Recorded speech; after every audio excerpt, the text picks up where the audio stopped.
Merci de choisir la RTG pour vous informer les titres du journal. Signature ce jeudi du pacte d'entente nationale pour la paix. L'événement a mobilisé les autorités morales, coutumières et religieuses. C'est le Premier ministre Amadou Riba qui a présidé la rencontre. Développement dans ce journal. Vers la fin des travaux du projet de construction des 5 ponts de Conakry, les partenaires financiers ont déployé sur le terrain une mission d'évaluation technique avant la remise officielle de ces infrastructures aux autorités guinéennes. Les échos dans un court instant. À la fin de cette édition, nous ferons un tour au camp Samoria à Kindia, où l'équipe nationale locale qualifiée à la 8e édition du championnat d'Afrique des Nations séjourne. L'objectif est de leur inculquer des valeurs civiques et morales dans ce centre. C'est tout pour le sommaire. Encore une fois, bonsoir et bienvenue à tous. Le projet de nouvelle constitution récemment remis au président de la République de Guinée entre désormais dans sa phase de vulgarisation. Dans une déclaration solennelle, le Premier ministre invite les citoyens à s'approprier pleinement le contenu de ce texte fondamental qui engage l'avenir institutionnel du pays. Amadou Oriba est au micro de Ousmane Bangoura. Suivez. Mes chers compatriotes, aujourd'hui je viens vous parler d'un moment important. Un moment qui touche chacun d'entre nous. Nous lançons la campagne de vulgarisation du projet de nouvelle constitution. Ce texte n'est pas un document réservé à certaines catégories spécifiques de la population ou à certaines institutions. C'est votre constitution. Elle vous concerne directement. Le projet de constitution parle de votre vie, de vos droits, de vos devoirs, de notre avenir commun. Pour la première fois, un projet de constitution exige que chaque citoyen, où qu'il se trouve, puisse comprendre ce texte fondateur. Ce projet de constitution sera traduit dans nos langues nationales, partagé sur les radios, les réseaux sociaux, dans les lieux de culte, dans les marchés, dans les quartiers. Pourquoi cette campagne ? Parce qu'il ne peut pas y avoir de démocratie solide sans citoyens bien informés. Comprendre la Constitution est un droit, s'en approprier est une force. Ce projet de Constitution est porteur d'espoir. Il garantit les libertés fondamentales, protège les droits économiques et sociaux, reconnaît le rôle majeur des femmes, des jeunes, des personnes vivant en handicap, des Guinéens de l'étranger. Au-delà des institutions, ce texte nous parle d'humanité, de dignité, de solidarité. Il affirme que l'école, la santé, le travail décent, le logement, la sécurité ne sont pas des privilèges, ce sont des droits. Que l'environnement et la biodiversité sont des richesses à préserver, tout comme la diversité de nos langues et de nos cultures. Alors je m'adresse à chacun de vous, jeunes de Guinée. Le projet de nouvelle constitution est un appel à votre engagement. Femmes de Guinée, votre véritable place à travers ce texte constitutionnel est reconnue et valorisée. Citoyens de toutes les régions et préfectures, de tous les villages et quartiers, votre voix compte. Guinéens de l'étranger, votre lien avec la patrie est respecté et protégé. Leaders religieux, coutumiers, coordinateurs régionaux, votre rôle est fondamental. Vous êtes les relais de ce message de paix et de responsabilité. Mes chers compatriotes, le 21 septembre prochain, nous serons tous appelés à voter. Mais avant ce rendez-vous avec l'histoire, prenons le temps de comprendre ce que nous allons décider pour l'avenir. Lisez, écoutez, parlez-en autour de vous, posez des questions, formez vos opinions sur ce qui vous est proposé. La Guinée mérite une constitution comprise par tous, partagée par tous, respectée par tous. Je vous invite à faire ce chemin ensemble, pour la Guinée, pour l'avenir, pour nous. Je vous remercie. Et ce pas de plus vers l'unité nationale. Ce jeudi, le Premier ministre a présidé la cérémonie de signature du pacte d'entente nationale pour la paix, un acte symbolique et fort qui a mobilisé les coordinations régionales ainsi que les autorités morales, coutumières et religieuses. C'est une initiative qui s'inscrit dans le cadre du projet d'appui au renforcement de la cohésion sociale en Guinée. Adi Kamara, Ousmane Bangoura. C'est une cérémonie de signature dédiée au pacte d'entente nationale pour la paix et la cohésion sociale en Guinée. Engagement solennel pour la fraternité, la paix, l'unité et la réconciliation afin de construire une nation résiliente, unie et prospère. Pour le PNUD, partenaire historique du gouvernement guinéen, la paix et la cohésion sociale s'édifient patiemment grâce au dialogue, à la tolérance et à la primauté du droit et de la justice. La paix et la cohésion sociale ne sont jamais définitivement acquises. Elles s'édifient patiemment, jour après jour, grâce au dialogue, à la tolérance, au respect de nos diversités et à la recherche constante de justice. Elle exige de chaque acteur national un effort soutenu pour surmonter nos clivages, penser les blessures du passé et bâtir collectivement les fondements d'un vivre ensemble harmonieux. Ce pacte n'est pas une fin en soi, il est un point de départ, une référence d'un engagement pour guider les actions futures. Il appelle à la vigilance, à la responsabilité partagée et à l'action de tous. Ce document constitue une boussole éthique et politique pour guider nos actions futures, exigeant ainsi vigilance et engagement constant avec une responsabilité collective. Le pacte que nous signons aujourd'hui est le fruit d'un long processus de recherche conduite dans toutes les régions de la Guinée. Cette étude a reposé sur des entretiens, des observations et de la recherche documentaire. Nous avons écouté les citoyens, les coordinations, les chefs religieux, les femmes, les jeunes, pour comprendre leurs expériences en matière de conflit, leurs attentes, leurs craintes et surtout leurs aspirations pour la paix. Des mains qui se serrent, des regards qui se croisent. Plus qu'une signature, c'est une promesse, celle de tourner ensemble la page des divisions pour écrire un avenir de concorde et de développement. Je pense que celui qui sera le plus heureux aujourd'hui, c'est le président de la République, le général d'armée Mamadi Doumbouya. L'acte que vous venez de faire est un engagement solennel pour les millions de Guinéens de veiller à ce que la stabilité, la réconciliation nationale soit un fait durable, consolidé, permettant de résoudre par un dialogue permanent les différentes contradictions inhérentes à l'action publique et à la vie en communauté. La construction économique de ce pays nécessite la cohésion de tous. Et cette richesse qui va être mise en œuvre ne fait pas le plaisir de tout le monde. D'où la nécessité absolue d'être vigilant, de ne pas considérer que tout est acquis, que la stabilité et la paix, c'est une conquête quotidienne. L'unité nationale n'est pas un rêve, c'est un choix. Le choix de se souvenir ensemble, de construire ensemble et surtout de croire ensemble. Aujourd'hui, sous le leadership du général Mamadi Doumbouya, la Guinée balise le chemin, celui de la paix, de la réconciliation et du progrès. Dans l'actualité encore, le ministre des Mines et de la Géologie a, au nom du ministre directeur de cabinet de la présidence de la République de Guinée, lancé officiellement les travaux de construction d'une école d'excellence à Kawas, sous-préfecture de Kamsar. Ce projet s'inscrit dans le cadre de Simandou Academy, une initiative ambitieuse du programme Simandou 2040. Il prévoit la construction d'un complexe scolaire de 48 salles de classe allant du primaire au lycée Omar Bari. Représentant le ministre directeur de cabinet de la présidence et président du comité stratégique de Simandou, Djiba Diakité, le ministre des Mines et de la Géologie, Bouna Silla, en compagnie du ministre de l'Enseignement préuniversitaire et de l'alphabétisation, Jean-Paul Sédi, a officiellement lancé le mercredi 9 juillet 2025 les travaux de construction d'une école d'excellence à Kawas, dans la sous-préfecture de Kamsar.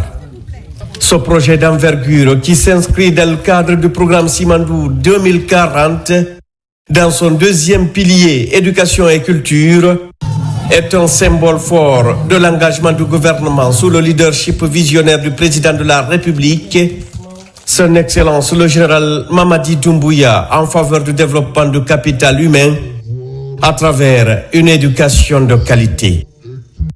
Porté par le comité stratégique de Simandou et son président, le ministre directeur de cabinet de la présidence Djiba Diakité, fils de Kakandé, le chantier est réalisé conjointement par le Fonds d'investissement minier et la CBG. Il prévoit la construction d'un complexe scolaire moderne de 48 salles de classe, allant du primaire au lycée sur une superficie de 7 hectares. Ce projet structurant s'intègre dans la dynamique impulsée par son Excellence le général Mamadi Doumbouya, président de la République, qui a fait de l'éducation une priorité nationale.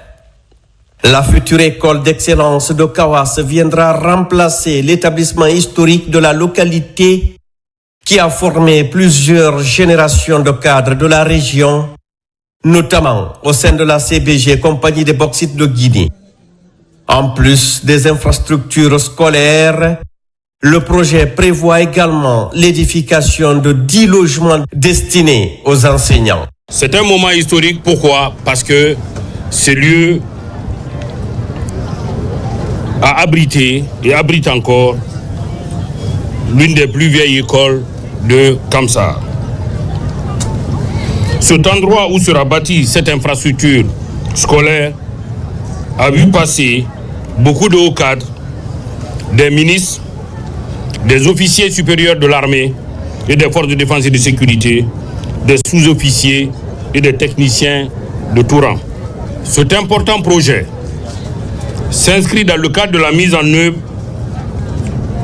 de la Simandou Academy et marque la concrétisation de la vision du président de la République, son Excellence le général Mamadi Doumbouya, sur l'avenir de la jeunesse de notre pays, de l'éducation de nos enfants et de la nécessité de renforcer et moderniser l'ensemble du système éducatif guinéen.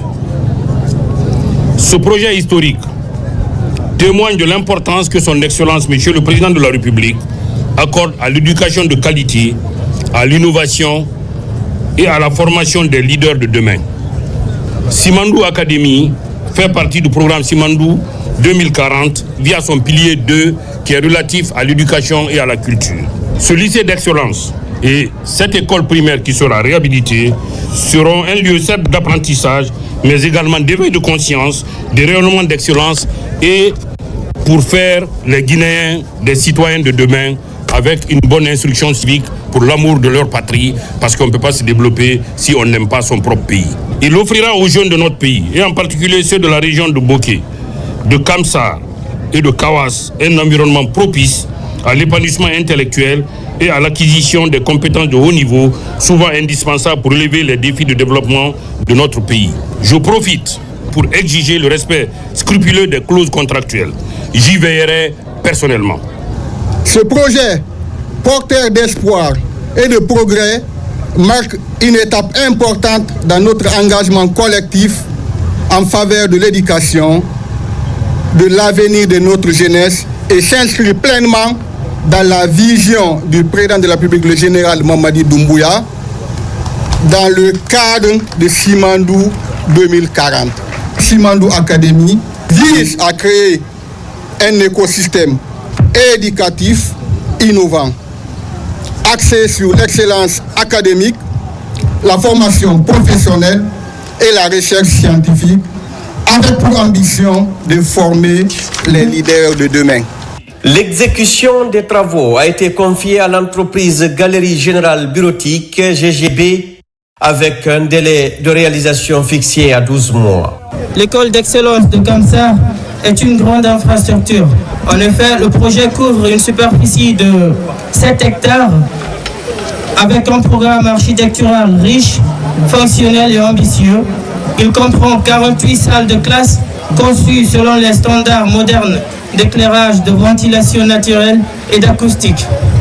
Un internat pour l'hébergement sécurité des élèves, 3 cantines scolaires et une bibliothèque centrale et des laboratoires spécialisés en sciences, technologies et informatique.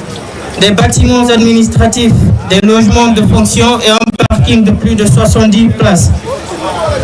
Et des espaces sportifs tels que des terrains de basketball, de football, des aires récréatives et plusieurs d'autres commodités. En tant qu'entreprise pleinement consciente des défis liés à cette grande infrastructure, nous veillerons sérieusement à la conformité aux normes techniques, notamment en matière de sécurité, de performance énergétique et d'accessibilité, au respect strict des délais et des objectifs performance, à l'intégration de la main-d'œuvre ainsi qu'une collaboration étroite avec les autorités de Kamsar et les parties prenantes. Restaurer l'école de Kawas, c'est honorer nos racines tout en projetant nos enfants vers les sommets du savoir. Cette initiative s'inscrit pleinement dans la vision de l'État guinéen, sous l'impulsion du chef de l'État, Monsieur le Président de la République de Guinée, Son Excellence le Général Mamadi Doumbouya, pour qui le capital humain est le socle de toute souveraineté nationale durable. Depuis 1973, plus de 65 millions de dollars ont été investis dans les infrastructures de base et l'éducation occupe une place de choix dans nos priorités. De 2020 à 2024, la CBG a construit et équipé 18 écoles, rénové et équipé 18 établissements et bâti 9 logements pour le personnel enseignant. Ces actions sont menées main dans la main avec les autorités locales, dans le respect des plans de développement locaux, afin d'assurer leur pérennité et leur alignement stratégique avec la vision gouvernementale de développement régional. À terme, les infrastructures seront placées sous la tutelle du ministère de l'Enseignement préuniversitaire et de l'Alphabétisation. Le ministre Jean-Paul Sedi a salué l'engagement du comité stratégique de Simandou à travers son président, le ministre directeur de cabinet de la présidence Djiba Diakité, et exhorté les populations locales à soutenir activement la réalisation de ce projet. Il a également insisté sur la nécessité de respecter les standards de qualité dans l'exécution des travaux. Ce projet ambitieux témoigne de la ferme volonté du président de la République, le général Mamadi Doumbouya et son gouvernement, de renforcer le système éducatif guinéen. Il veut offrir ainsi aux jeunes un environnement propice à l'épanouissement intellectuel, scientifique, mais aussi et surtout citoyen. Je souhaite que ce lycée devienne un véritable symbole de notre détermination collective à nous investir dans l'éducation et à offrir à nos enfants une alternative à la violence en les dirigeant vers le travail productif.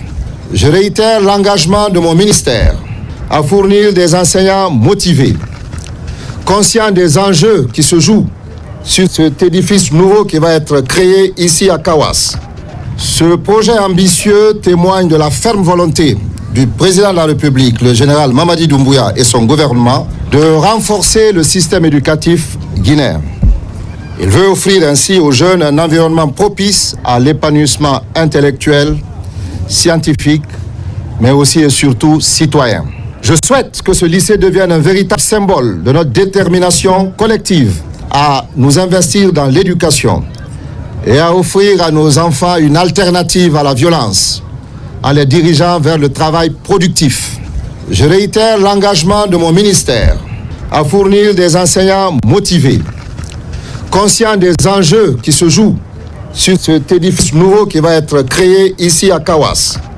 Ce projet entre dans le cadre de Simandou Academy, qui est une initiative ambitieuse du programme Simandou 2040, dédié à l'excellence éducative, portée par une vision claire, articulée autour de 3 objectifs fondamentaux pour répondre à notre besoin de capital humain, à savoir promouvoir l'excellence dans l'éducation, la recherche et l'innovation en République de Guinée, à travers la création d'établissements de référence à l'image du Prytanée militaire de Guinée. Concevoir et bâtir des infrastructures éducatives de dernière génération répondant aux standards internationaux d'une éducation de qualité et tisser des liens avec les meilleures écoles et universités à travers le monde pour garantir une formation de haut niveau ouverte sur le monde et ancrée dans les réalités guinéennes. Le projet de reconstruction de l'école primaire de Kawas, initié par la CBG, ainsi que la construction d'un nouvel établissement, notamment un lycée d'excellence dans le cadre de Simandou Academy, ont été vivement salués par les autorités locales et les anciens élèves, notamment le général Mathurin Bangoura. Takandi, non seulement va accompagner le président de la République dans sa vision de développement de notre pays, cette population vous souhaite la bienvenue et un agréable séjour de travail parmi nous. Nous le remercions. Moi qui suis là, je suis passé par cette école, du collège jusqu'au lycée. Ici, j'ai eu le bac. Alors, si la CBG aujourd'hui a bien voulu réaliser cette infrastructure d'excellence pour non seulement la préfecture de Boké, mais précisément pour ce village de Kavas, vous comprendrez avec moi que c'est une fierté qui m'anime en tant qu'ancien élève, mais aussi en tant que jeune bagarre de cette commune. Donc c'est une occasion pour moi de remercier très sincèrement le gouvernement, à sa tête le président de la République, qui a bien voulu autoriser et instruire le ministre des Mines à réaliser ce projet dans cette commune de Kavas. Encore une fois, merci au président de la République, mais aussi à tous les membres du gouvernement qui ont accepté de faire le déplacement. Avant la pose symbolique de la première pierre, les sages de la localité de Kawas ont formulé des prières et bénédictions pour la réussite du projet, sous le regard bienveillant des autorités administratives, coutumières et locales. En orientant les revenus miniers vers des projets à fort impact social, le gouvernement guinéen, sous la direction de son Excellence le général Mamadi Doumbouya, confirme son ambition de bâtir une Guinée plus équitable, inclusive et tournée vers un développement durable et responsable du pays. Je vous le disais au sommaire, vers la fin des travaux du projet de construction des 5 ponts de Conakry, avant la remise officielle de ces infrastructures aux autorités guinéennes, les partenaires financiers ont déployé sur le terrain une mission d'évaluation technique. L'idée est de s'assurer de l'évolution correcte des travaux à tous les niveaux. Aboubacar Junior Camara, reportage. En prélude à la remise officielle des 5 ponts réalisés par l'État guinéen avec le financement mixte du gouvernement et le Pays-Bas, une mission de ce pays ami séjourne en Guinée pour constater le niveau d'avancement de ce projet de développement. L'objectif de la mission est de vérifier si le pont a été construit dans les normes, mais aussi pour vérifier si les autres conditions, les aspects environnementaux et sociaux ont été respectés. On a visité 4 ponts. Jusqu'à maintenant, on est très satisfait avec ce qu'on a vu. Le travail avance très bien. Ces ponts sont réalisés à Kassonia pour désenclaver cette presqu'île, mais aussi le district de Bentroya, avant celui de Kisoso, Kiruti, Demoudoula et Kakimbo. Le ministère des Infrastructures et Travaux Publics, à travers sa direction des voiries urbaines, accorde du prix à ce projet d'envergure nationale. Aujourd'hui, Kassonia est à 95%. Et Kisoso est à 90%, Kakimbo est à 88%, Demoudoula est à 80% et Kiroti est à 65%. Et aujourd'hui, tous les grands travaux presque sont finis. Ce qui reste maintenant, c'est les 2 sites au niveau de la voie d'accès et ensuite quelques travaux mineurs au niveau du pont et notamment les glisseurs de sécurité pour les véhicules et ensuite les garde-corps pour le passage des piétons. Ce bijou-là doit être conservé. Ce bijou-là doit être protégé par tout le monde. Je remercie notre président de la République, le général Mamadi Doumbouya, qui a pris l'initiative de construire ce pont-là. Le projet dans sa globalité tend vers la fin des travaux et permettra de désenclaver plusieurs quartiers de la capitale. Ce projet a été lancé il y a juste 2 ans avec une enveloppe de près de 60 millions d'euros financée par le gouvernement guinéen et le Pays-Bas. Depuis 1989, le 11 juillet de chaque année est célébrée la Journée mondiale de la population, une manière d'attirer l'attention des décideurs sur l'urgence et l'importance des problèmes démographiques. Je vous invite à suivre la déclaration du ministre du Plan et de la Coopération internationale, une déclaration commentée par Tabansila. Suivez. À l'image des autres pays du monde, membres des Nations Unies, la Guinée célèbre ce 11 juillet la Journée mondiale de la population. Cette année, sa commémoration résonne d'un appel universel: autonomiser les jeunes pour qu'ils créent des familles qu'ils souhaitent dans un monde équitable et porteur d'espoir. Ce thème, fort et chargé de sens, nous interpelle tous. Dans un monde en perpétuelle mutation, il est essentiel de rappeler que les jeunes ne souhaitent plus hériter de l'avenir. Ils veulent en être bâtisseurs. Ils veulent aimer, choisir, fonder des familles dans la dignité, dans la liberté et dans la sécurité. La population guinéenne est jeune. Plus de 70% de nos concitoyens ont moins de 35 ans. Ce n'est pas un défi, c'est une formidable opportunité. À cet égard, je tiens à saluer l'engagement sans faille du Fonds des Nations Unies pour la population. À travers son accompagnement technique, son expertise et son appui de terrain, en Guinée, le président de la République, général Mamadi Doumbouya, a placé la jeunesse au cœur de l'ambition nationale à travers des réformes majeures tournées vers l'inclusion, l'autonomisation et la justice sociale. Sous son pragmatisme et son patriotisme profond, le programme socio-économique durable et responsable Simandou 2040 se déploie avec rigueur, avec une vision holistique.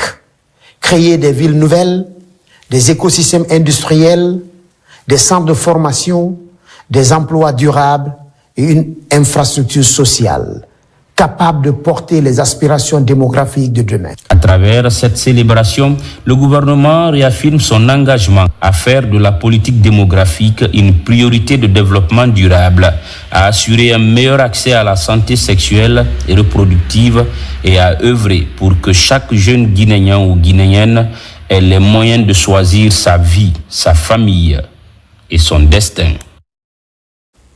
Et pour faciliter la production, le stockage et la distribution des denrées alimentaires, le gouvernement guinéen, à travers le ministère de l'Agriculture et de l'Élevage, bénéficie de l'appui de la Banque mondiale. Cet accompagnement permettra de renforcer les capacités des inspecteurs vétérinaires du pays sur la norme ISO 17020. Mamadou Paté-Baldé pour en savoir plus. En Guinée, le gouvernement, à travers le ministère de l'Agriculture et de l'Élevage, reste déterminé à faciliter l'établissement de production, de stockage et la distribution des denrées alimentaires. Grâce à l'appui de la Banque mondiale à travers le programme régional pour la sécurité sanitaire en Afrique de l'Ouest et du Centre, des agents vétérinaires du pays sont outillés en amont sur la norme ISO-CI 17020. Au sein de cette norme, et il y a des indicateurs, mais l'indicateur qui nous concerne de plus, c'est l'indicateur P51, qui est capable vraiment de détecter les menaces sanitaires dans la chaîne alimentaire. L'inspection des viandes, normalement, c'est basé sur le risque. Il faut faire une évaluation des risques. Il y a des normes, il y a des conventions qui se passent de façon mondiale. Donc là, il est question toujours de venir se renforcer les capacités pour qu'on soit au même niveau de techniques d'information, se conformer au niveau des règles, des normes internationales. Ce qui se passe ailleurs doit être appliqué chez nous. Par ce talent, le gouvernement guinéen n'exclut pas l'engagement des acteurs afin de relever le défi, conformément aux nouvelles orientations édictées par la Direction nationale des services vétérinaires. L'accréditation selon la norme ISO-CU 17020 est un gage de crédibilité et de reconnaissance internationale.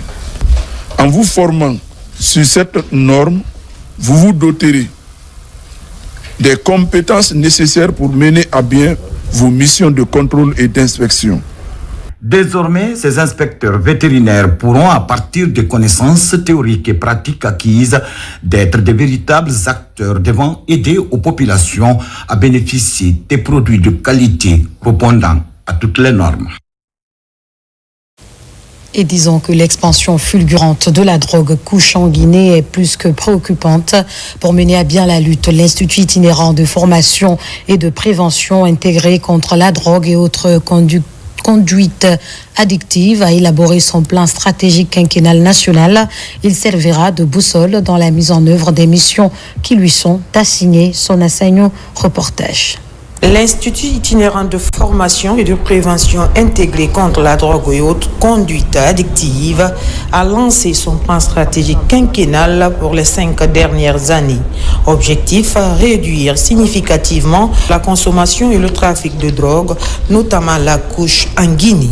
Avec l'appui technique de l'Office des Nations Unies contre la drogue et le crime et le programme commun des Nations Unies sur le VIH, l'ONUCID à travers les fonds UBRAF, en organisant cet atelier de validation sous le leadership de son Excellence, Monsieur le ministre de l'Enseignement supérieur de la Recherche scientifique et de l'Innovation, souhaite doter notre institution d'un plan stratégique quinquennal Vision 2030 qui cadre avec les objectifs du développement durable, ODD.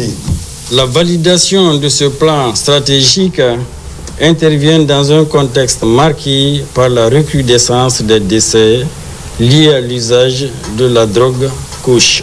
Le gouvernement attend de vous des actions fortes pour inverser la tendance évolutive et la prévalence de la consommation de drogue au sein de notre société. Ce plan ambitieux, aligné sur la vision du chef de l'État pour une Guinée sans drogue, a été conçu avec le concours d'experts nationaux et internationaux ainsi que des acteurs de la société civile. Il y a beaucoup de consommateurs qui sont des jeunes, qui sont des femmes. Pour dire qu'on doit travailler main dans la main pour justement avoir des plans comme le plan stratégique de l'IFPIDCA. Face à la complexité du phénomène, l'IFPIDCA insiste sur la nécessité d'un engagement collectif et constant. Il appelle l'ensemble des acteurs à unir leurs efforts pour éradiquer durablement ce fléau. Dans un autre registre, la promotion de la paix et l'émancipation de la femme sont au cœur des préoccupations des initiateurs du projet Filles et Femmes pour la construction de la paix en Guinée. Ils y travaillent depuis février 2023. Place désormais aux sessions de validation d'un document stratégique dénommé Livre blanc. Des acteurs évoluant au sein de 11 centres urbains sont conviés à la rencontre. Saint-Martin, Francine Adouno, reportage. Ce sont des femmes et filles déterminées à tenir la flamme de la paix. On les appelle ambassadrices. Elles se fixent pour objectif essentiel vulgariser la stratégie nationale de plaidoyer visant à promouvoir la participation active des femmes dans les processus de paix et de prise de décision en Guinée. À quelques mois de la fin du projet, la coordination mobilise les membres, les autorités publiques et les organisations de la société civile pour valider le document bilan des activités et des orientations appelé Livre blanc. Nous avons pu faire des renforcements de capacités. C'est dans la consolidation de la paix, je veux dire la formation sur les résolutions, les techniques de résolution de conflits. Nous sommes en train aussi de valider le livre blanc. Le livre blanc est un document qui, certainement, on aura l'occasion de présenter non seulement les innovations, mais les recommandations qui seront issues de notre rencontre permettront de projeter des actions pour ne pas que ce document important soit caché dans les tiroirs. Le projet évolue dans 11 centres urbains et leurs communautés environnantes exposées à la violence politique et communautaire dans 4 régions de l'intérieur du pays et Conakry. La particularité avec CARE, c'est que nous croyons que ce monde ne peut être meilleur qu'en impliquant les femmes et les filles au cœur de toute notre action. C'est ainsi que dans le cadre de nos interventions ici en Guinée, nous avons donc le lead du projet FIFEP. Nous avons travaillé avec le groupe de travail qui est donc notre partenaire privilégié dans ce projet-là. La participation pleine et active des femmes à la consolidation de la paix est non seulement un impératif de justice, mais une question d'équité et de nécessité pour le développement durable de notre cher pays. En facilitant des formations, des ateliers et des dialogues communautaires, le projet FIFEP se veut une plateforme consensuelle pour toutes les femmes et filles de Guinée visant à renforcer les capacités des femmes et à les encourager à s'engager pleinement dans la construction d'une paix durable et inclusive. Dans l'actualité, toujours remise des chèques de compensation aux communautés impactées par le projet minier de Sycamore Mine Guinée. Cette action, en plus de respecter les accords établis entre les autorités et les entreprises évoluant dans ce secteur, contribue au développement local durable de Kinyero. Dans Kouroussa, le montant s'élève à 12 milliards de francs guinéens. Diamant Kaba. À Kinyero, dans le Hamana profond, Sycamore Mine Guinée veut rester active pour faire toujours des heureux. L'un des fruits de cet engagement, le paiement des chèques de compensation aux personnes affectées par son projet minier pour booster le développement local. Par cette remise officielle des chèques de plus de 12 milliards de francs guinéens, l'entreprise s'acquitte de sa responsabilité sociétale auprès de 68 ménages, tous des paysans. À la suite de la compensation de près de 200 PAP en mai et en août 2024, la présente compensation, encore une fois de plus, aidera les personnes affectées par le projet dans l'amélioration ou du moins au rétablissement de leurs moyens de subsistance et de leur niveau de vie qui prévalait avant le déplacement. Force est de reconnaître que cette action n'est pas la première du genre. Elle a été lancée depuis le mois d'avril 2024. L'acquisition de ce montant dans les différentes familles a fortement contribué au changement de leurs conditions de vie, de façon positive sur le plan économique et social. Au cours de l'année 2025, ce fruit du respect du contenu local est bien accueilli par les bénéficiaires qui en ont tant besoin. Le montant va faciliter leur productivité agricole et lutter contre d'éventuels conflits. Plus de 12 milliards de francs guinéens pour soutenir nos activités. Nous disons merci à Sycamore. C'est une bonne collaboration depuis son arrivée ici. Toutes les promesses sont réalisées. En quête perpétuelle de son permis d'exploitation du site de Kignero, plus de répit pour Sycamore Mine Guinée pour être au rendez-vous de ses engagements, à l'image de ces Icantex chantiers en cours d'exécution, aujourd'hui à 51% d'évolution. La fin de la future usine est prévue en décembre 2025 avec une capacité de traitement du minerai de 6 millions de tonnes par an.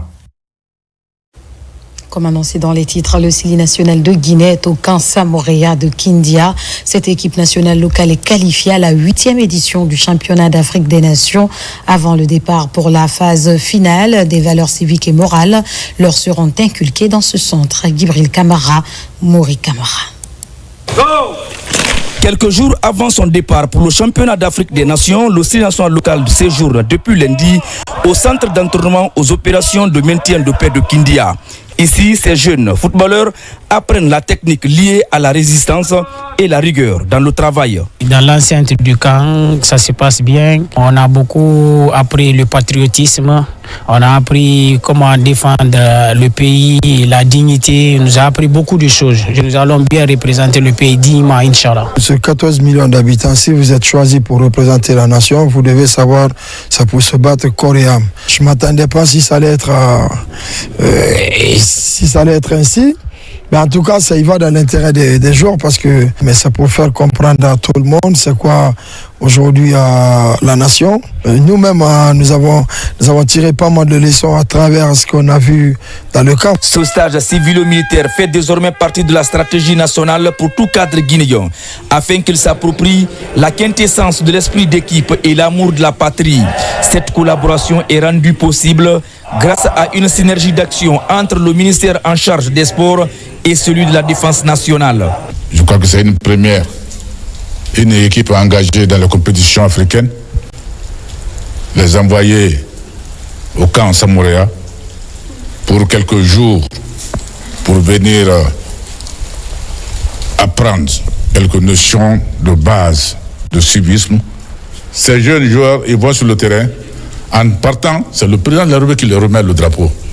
Ça a une portée. La discipline et l'engagement citoyen sont quelques valeurs qu'incarne ce camp militaire. Ici, d'autres notions républicaines leur seront aussi enseignées. L'espoir est désormais permis pour les poulains de Souleymane Kamara Abedi qu'au sortir de cette caserne, les joueurs iront au CHAN avec plein de sagesse, de responsabilité orientée vers la victoire et l'honneur de la patrie. Pour finir, l'université de Zérékoré vient de clore son année académique par une journée culturelle et sportive.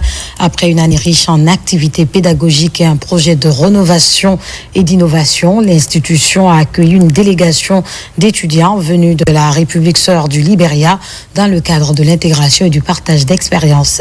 Lancé Kamisoko, Mohamed Saleh Oupaï, Mohamed Lamine Diallo. Renforcer les liens d'amitié et de coopération entre ces deux pays frontaliers afin de faciliter les échanges sur les bonnes pratiques éducatives et les parcours de réussite estudiantine, telle est l'ambition nourrie par ces responsables guinéens et libériens en charge de l'enseignement supérieur. Une journée sportive inter-État célébrée sous le signe du raffermissement des liens de fraternité et de coopération sud-sud. À cause de la proximité entre la Guinée et le Libéria, de mettre en place des projets de mobilité entre enseignants, d'une part, et d'autre part entre étudiants dans le cadre des enseignements, mais aussi de monter avec eux des projets de recherche d'enjeux communs. Comme vous le savez, l'enseignement supérieur, c'est la perfection au quotidien. Vecteur de paix, d'union et de développement, le ballon rond a rythmé cet événement premier du genre dans la région forestière. 2 matchs de gala opposant les équipes féminines d'un côté et les anciens chercheurs de l'autre ont égayé le public sportif présent pour la circonstance. Les élèves qui sont là-bas, qui apprennent la langue française, anglais, on les amène ici pour qu'ils puissent avoir une culture guinéenne. Donc, je suis très ravie d'être là. L'université de Zéro Corée, comme d'autres universités, est vraiment dans une ouverture de collaboration et de coopération. Ça crée vraiment de l'émulation, ça crée de la joie. À travers cette ambiance festive, les autorités universitaires guinéennes et libériennes entendent renforcer la coopération académique dans la sous-région ouest-africaine. Voilà qui met fin à ce journal. Remercie à tous de l'avoir suivi. On se dit à très vite sur la RTG si le propriétaire des temps et des circonstances le veut bien. À bientôt sur la Guinée, notre paradis, terre de richesse, d'opportunités et d'innovation. Bonsoir.